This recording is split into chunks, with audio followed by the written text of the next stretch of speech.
Hello, I'm EpiXToyCat, and welcome back to QnA Saturday. QnA Saturday is a weekly series I run on my channel where I answer your questions about a variety of subjects, usually centered around the next update coming out for Minecraft console, but there's usually a bunch of variety stuff in there, and really at this point, QnA Saturday is just ask me whatever you want and I'll answer it here. So with that said, if you want to ask anything for next week's Q&A, you can leave them in the comments of this video. That's where I pick all of these questions from, as you can probably guess because they're YouTube questions. And yeah, if you also do like this video, like it and let me know because it helps out the channel a lot and lets me know you do like Q&A Saturday. I think it's fun to do a Q&A each week, and if you do too, then that's great. But with that said, let's get straight into it, really, shall we? With the very first question, which comes in from Abstract Animal, who says, ToyCat, how much longer will battle mode be worked on? So this is actually a somewhat common request, people being like, so when are they going to stop with battle mode? And I didn't know it'd be so controversial when battle came out. I thought it'd be like, oh yeah, people are going to like it and play it, or they'll just be like, we'll wait for the next one. But some people have like their pitchforks ready for battle, and they're wondering when will it stop. So at the very least, we know battle is continuing for another 2 map packs and a bunch more balance, and I think after the 1.9 update comes out, they're going to have to rebalance pretty much all of battle mode, so you know, like battle mode 2.0 at that point.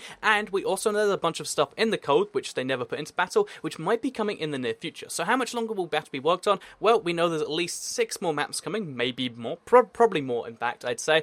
We know there's going to be rebalances in most more updates, and we've had it directly confirmed that they're going to be changing things and keeping battle fresh in the future. So if you don't like battle mode, that's fine. You know, there's going to be more mini games, but if you do like battle mode, you've got a lot of content coming and lots of, you know, changes up to keep the game interesting, even if you don't have map packs, which I think is pretty cool personally. But with that said, let's move into the second question here, which isn't really a question, and it's also missing quite a few words, but they say, only thing I want is the mob spawn in creative inventory, helps so much with map making. So I think they just, you know, bring this one up, even though, like I said, it's missing a few words, because the thing about this is it is a really important thing that on console, we do not have commands for a bunch of reasons, which means we can't naturally get a lot of blocks. I think all of these blocks, which can't be naturally gotten, but are available on PC, should be properly gotten. So the mob spawner, for instance, I get it's not on other platforms, but I really think we need to have a proper way to get that in the creative inventory. And it worked eventually with the mushroom blocks, you know, it was survival exclusive for the longest time, and they eventually added it in there. I hope they'll eventually look at creative and say, oh yeah, let's add in the, you know, the mob spawners, let's add in these weird blocks, which most people don't want to use, but still, it's nice to have them in there. And I really think that if there's one thing that we can all just get behind and say, yeah, this is something that just can be added to the game and make it better for map makers and people like that,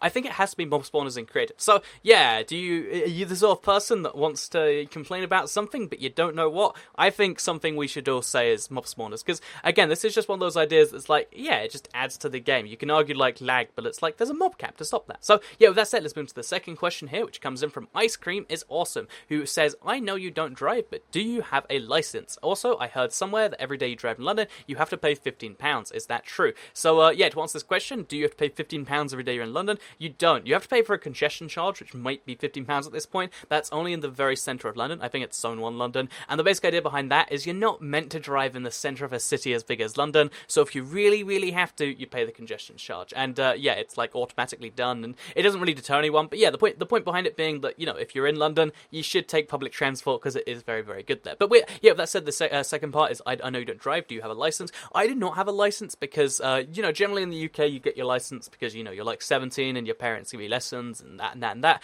But if I wanted to do it from scratch now, I'd have to pay somewhere in the region of £1,000 for a bunch of lessons. It's like £30 an hour, you know, like 20 hours, let's say. Then you have to do the exams. If you fail the exams, you pay over and over again. And it's just, you know, it's a lot of money to get a license for something I don't intend to use in the part of the country I live and the parts of countries I go to. So, yeah, I don't drive. At some point in my life, I'll regret not getting it. But, you know, not spending £1,000 on something that I kind of don't even want to do or have any need to do right now, it just kind of comes across as a bit strange. But, you know, maybe I'll regret doing this, but that's fine, I guess. So, yeah, there you learned about the London congestion charge, and you learned that I do not have a license. I have like the pre-license, the one you need to go on learning lessons, so I could just randomly do it one day. And I've contemplated, you can go to like just a weekend school where just all day, every day, they just drill it into you how to drive.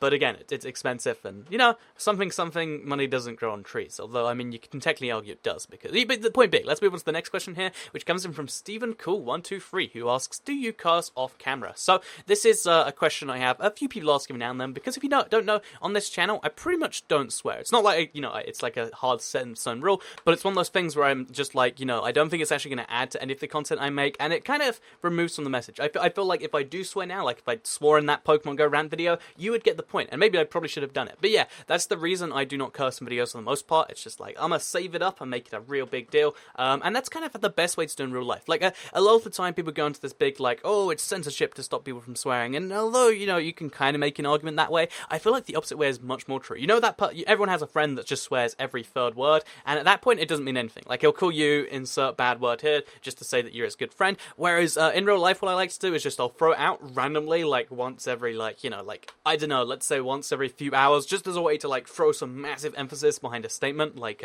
or even just for fun, like to throw at something random. I feel like that's the best way to do it, and that is why I do, but not very often, and only around certain friends, and also why I don't do on videos. So hopefully that's a satisfactory answer. Maybe you wanted me to say, oh yeah, I just believe that, you know, I should look after all any kids that watch the video, but it's just like one of those things where if you're gonna find a video, there's lots of those on the internet. It's just, personally, it's I don't think it adds to any of the messages I make, but if it does, I don't really refrain from doing it. But like I said, it just doesn't come up very often, especially when you're talking about Minecraft. I can't say, oh, you ready for some effing battle mode games? Like, I don't think that would actually, you know, really help anyone. But maybe that's just me. Maybe I should try it sometime. But with that said, let's move into the next question here, which comes in from Slimonian456, who says, hashtag QnA Toycat. If you could pick a minigame to add to the consoles, which one would you pick? For example, hide and seek. I would pick some form of speed building thing. Like, I think build battles is a cool enough idea, but it just won't work on console. Like, voting is just not an efficient way to do it. But I think speed builders is a really cool one. I think any minigame that is non-combat based is kind of needed at this point, just so that people who don't like combat and who don't play battle can kind of understand why it's an exciting thing. But that's my opinion. I feel like any PvP one would be awesome, but I would really like to see speed builders, which I think is currently on, it's on HiveMC, not HiveMC, it's on Mineplex, and it's probably one of the better mini games I've played out there. So yeah, with that said, let's move into the next question, which comes in from BrickBoy117, who says, where are the birthday skin packs? I don't have access to them anymore, including the Minecon capes. Yeah, in the most recent update, there's a few bugs, and one of them is just the texture, the skin packs went missing. There's just blank skin packs in their place, and they are going to be fixing this. I had it privately confirmed by 4J Steve that he's aware of the bug, and he's going to be fixing it in the next update, which will presumably be coming out at some point next week, if not the week afterwards. So yeah, let's move on to the next question here, which comes in from Trey MC38 Mine Chase Cats 38. Okay, that's the MCC38 is Mine Chase Cats. I get it. Anyway, how did you mod the Wii U? Is it the same system as the Xbox 360? Sort of. Basically, the way the 360 works is you can modify the save files, but because the Wii U, you can actually modify the game files really easily. I don't know why it's so easy to do that.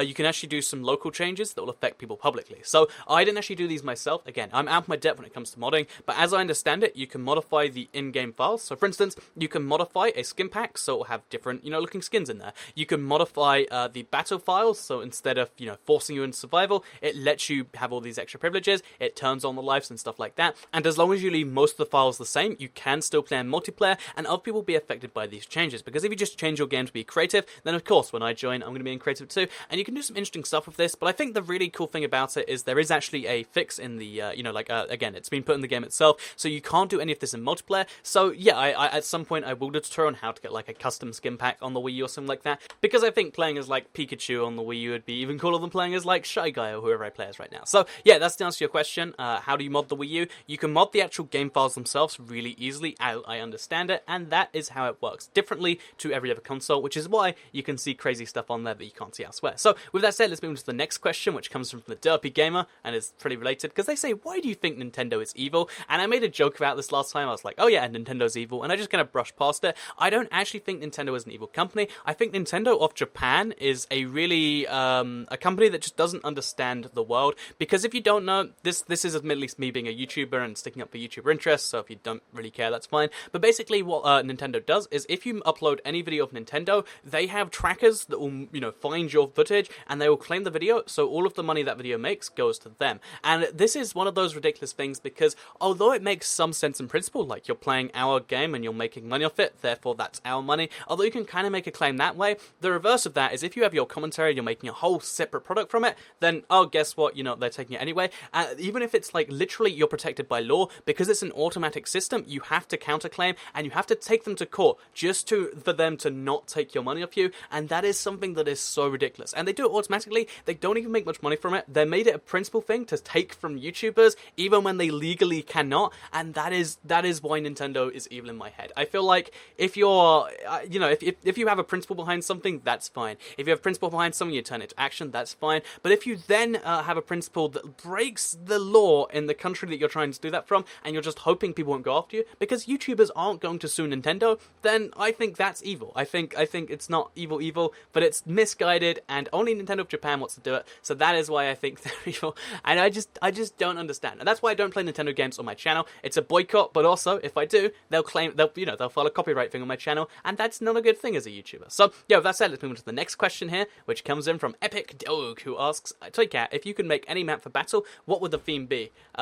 If I could make a battle map, I would play around with the physics for a bit, because you've seen on the Wii U it's possible, and I'd make it have like 1/3 gravity and be set in space. I'd make like a moon map. That would be pretty cool. And if you fall off the moon, you're dead. I think you could do some cool stuff with that. I think like a spherical map would be really interesting, and I'd like to see that at some point. Realistically, it's not going to happen because you need to modify too much, but an outer space map in general is one I'd like to see at some point. An outer space theme is just cool in general, and for battle, I think it'd be great too. So, yeah, that said, let's move on to the final question here, which comes in from the legendary Tom, and it's one I think a lot of people wonder, because people are like, hi, Toycat, can you answer my question for QnA Saturday? Like, some people just want to be in QnA Saturday. So if you do, then Toycat, how do you choose your comments for QnA Saturday? Might be a relevant question. So, how do I choose my comments for QnA Saturday? Well, what I do is, for the most part, sometimes I'll tweet if that comes to that, but I'll go through the QnA videos comments. There's about 1,000 of them. I sort by top, and I go through the first maybe like 50, and then I'll go by newest, and I go through the entire comments. Every time I find one that I think is like,